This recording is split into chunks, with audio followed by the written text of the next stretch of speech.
आपका यहाँ सादर नमस्कार। आज आपके सामने हम प्रस्तुत करने जा रहे हैं समाज में हो रही सामाजिक तुलना का क्या परिणाम होता है। आइए देखते हैं। दृश्य 1। गुड मॉर्निंग बच्चों, आज मैं एक इम्पोर्टेंट अनाउंसमेंट करने के लिए जा रही हूँ। हमें डिस्ट्रिक्ट लेवल पे परफॉर्मेंस करने का मौका मिला है। मैंने कुछ बच्चों को शॉर्टलिस्ट किया है। नमामि मूवी डरी थी। मैं मुझे एक चांस दीजिए, मैं प्रोजेक्ट करना चाहता हूँ। क्या करना है तुम्हें कुछ आता भी है? इन लोगों को देखा है हर प्रोजेक्ट में अपना बेस्ट देते हैं, हर एग्जाम में टॉप करते हैं। तुम इनकी बराबरी करोगे? जाओ यहाँ से, मुझे कुछ नहीं सुनना। चाहता तो वो भी था कि वो भी हिस्सा ले, पर मौके की तलाश में रहा, और जब मौका था उसके पास तो उसका मौका किसी और को सौंप दिया।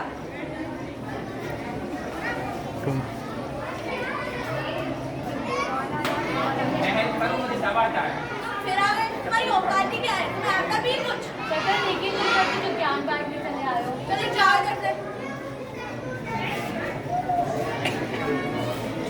प्लीज मैम मुझे एक तो चांस दीजिए, प्लीज मैम प्लीज। कोशिश उसने भी की बार बार, पर किसी ने ना सुनी उसकी एक भी बार। दिन गुजरते गए, ना जाने गुजर गई कितनी रात।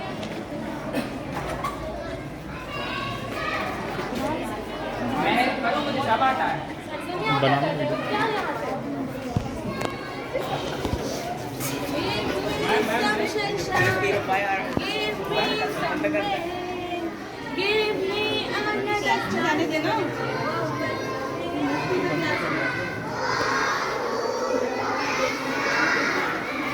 दृश्य 2।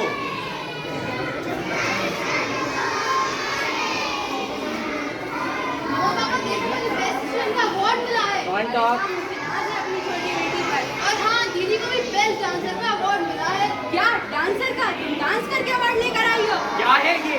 बेस्ट डांसर का अवार्ड है। पढ़ाई लिखाई में तुम्हारा ध्यान नहीं है? डांस नाच गाना। अपनी छोटी बहन को देखो कितना अच्छा पढ़ती है। अपने उन कजन्स को देखो कितने लायक हैं। कोई IAS, कोई IPS, कोई लॉयर। यही करोगी? नचनिया बनना है।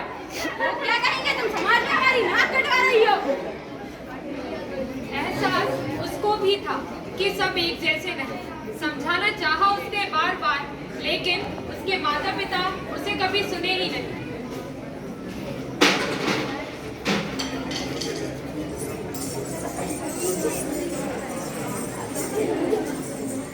मम्मा देखो दीदी क्या कर रही हैं? क्या है ये सब? फिर से नाचने लगी तुमने ये नौटंकी फिर से शुरू कर दी। आप दोनों समझते क्यों नहीं? डांस मेरा सपना है, मेरा पैशन है, मुझे उसी से अपना करियर बनाना है। बेकार के सपनों में मत उलझो। तुम्हारा ये भूत तुम्हारे सर से उतारना पड़ेगा। आज से तुम्हारी सारी डांस क्लासेस बंद। सुन लिया? मुझे 1 साल अच्छे रिजल्ट चाहिए। सिर्फ और सिर्फ पढ़ाई में ध्यान लगाओ, बाकी और किसी में नहीं। दफा हो जाओ। तुमसे कुछ नहीं होगा। कोशिश उसने भी की, उसके सपनों को कोई मोल न मिला।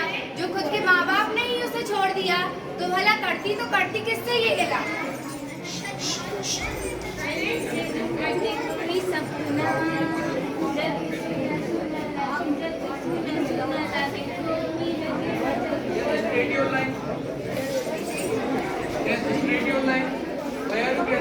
दृश्य 3।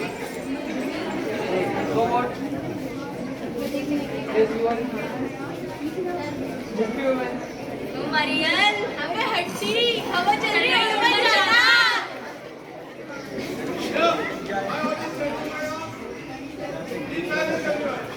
अरे क्या हुआ? रो क्यों रहे हो? ये लोग मुझे माचिस की तीली बना रहे हैं।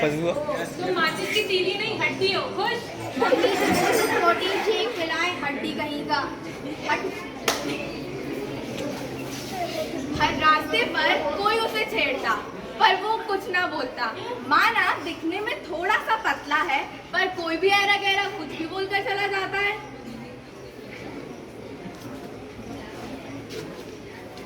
ओए, मेहता जी को लड़के को देख रही, कहता है डॉक्टर बनेगा। ये इतना पतला है, इसे तो खुद डॉक्टर की ये जरूरत है। ये डॉक्टर डॉक्टर बनेगा। अबे मरियम, माचिस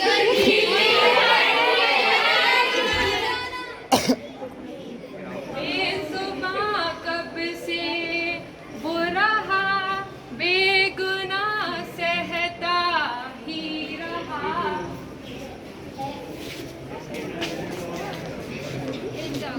काश मुझे एक भी चांस मिल पाता तो मैं कुछ कर पाता। क्यों मेरे माता पिता समझ नहीं पाए कि डांस ही मेरा सपना है? क्यों हर समय मेरे सपनों को तोड़ने में लगे हुए हैं? हाँ, तो क्या गुनाह किया है मैंने? यही कि मैं अपनी छोटी बहन की तरह पढ़ाई नहीं कर पाती, या फिर ये कि मैं अपने सपनों को जीना चाहती हूँ? अगर डांस करना मेरे परिवार के लिए कलंक है तो मेरा मर जाना ही सही रहेगा। बिना मेरे सपनों के मेरे जीवन का कोई मोल नहीं। माँ पापा, आई एम सॉरी। हाँ मैं पतला हूँ, पर इसमें मेरी क्या गलती? भगवान ने जैसा तुम सभी को बनाया है वैसा ही मुझे। कोई क्यों मेरी इज्जत नहीं करता? काश आप मुझे अपना पाते। बस एक मौका चाहता था कि कुछ करता दिखा सके, खुद पर भरोसा रख इस दुनिया को बता सके। अगर मिल जाता उसे किसी का साथ तो शायद न थामा होता उसने मौत का। अगर इसके माँ बाप ने इसके सपनों की कदर की होती तो आज इसने खुद खुशी ना की होती। बात थोड़ी छोटी सी थी, बच्ची चाहे जो भी बनती आज उसके पास तो होती। उड़ाने उसे बहुत मिले, हर मोड़ पर, हर गली पर। दोस्तों ने भी उड़ाया मजा, शामिल थी उसमें खरी खोटी रिश्तेदारों की कि ना थी कुछ गलती उसकी, जिस बात पर वो बचता रहा था कि समझाया होता किसी ने तो शायद आज वो जिंदा होता।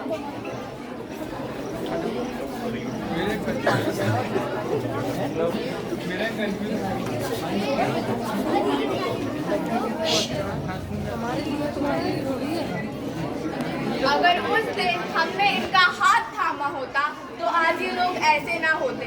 ये लोग बहुत कुछ कर पाते, अपने सपनों की उड़ान भर पाते, कम से कम खुशी से जी तो पाते। अगर हम लोग इन्हें खुशी ना दे सके तो हमारी इच्छाओं को इनके ऊपर सौंपने से क्या फायदा?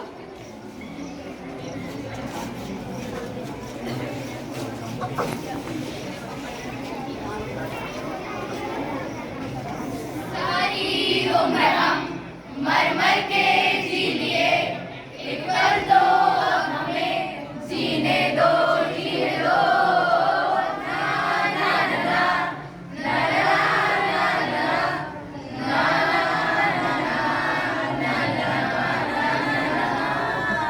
Give me some sunshine, give me some rain, give me another chance to grow up once again. Suicide यानी खुदकुशी, हाँ वही रास्ता जो हर इंसान, बड़े बच्चे और सभी अपना लेते हैं। कोई स्ट्रेस के कारण तो कोई उन तकलीफों के कारण जो एक इंसान दूसरे इंसान से बांटने में कतराता है। कई सर्वेज में ऐसा पाया गया है सुसाइड करने की कॉमन वजह जो बच्चों में पाई गई है वो पढ़ाई से होने वाला स्ट्रेस और फ्यूचर की एंजाइटी है। साथ ही बॉडी शेमिंग और फिजिकल असॉल्ट भी इसमें शामिल है। सुसाइड जो कि समाज पर एक खतरा है, जो समाज की रीढ़ को कमज़ोर और खोखला कर देता है, उससे बचाव के कई रास्ते हैं। जैसे कि यदि हमें स्ट्रेस और एंजाइटी से होने वाले सुसाइड को रोकना है तो हमें समाज से उन ख्यालों को हटाना होगा जो एक इंसान को ये सोचने पर मजबूर कर देता है कि जो वो करना चाहता है वो उसके लायक है भी या नहीं। इसी प्रकार यदि हमें फिजिकल असॉल्ट और बॉडी शेमिंग से होने वाले सुसाइड्स को रोकना है तो हमें अपने आप में बदलाव लाना होगा, हमें अपने आप को सुधारना होगा, क्योंकि ये सुसाइड्स की वजह हम खुद ही हैं। समाज में रह रहे लोगों को ही समाज को सुधारने के लिए कार्य करना होगा। अगर ऐसा ना हुआ तो वो दिन दूर नहीं जब समाज और अच्छाई सिर्फ हमारी यादों में रह जाएगी। धन्यवाद।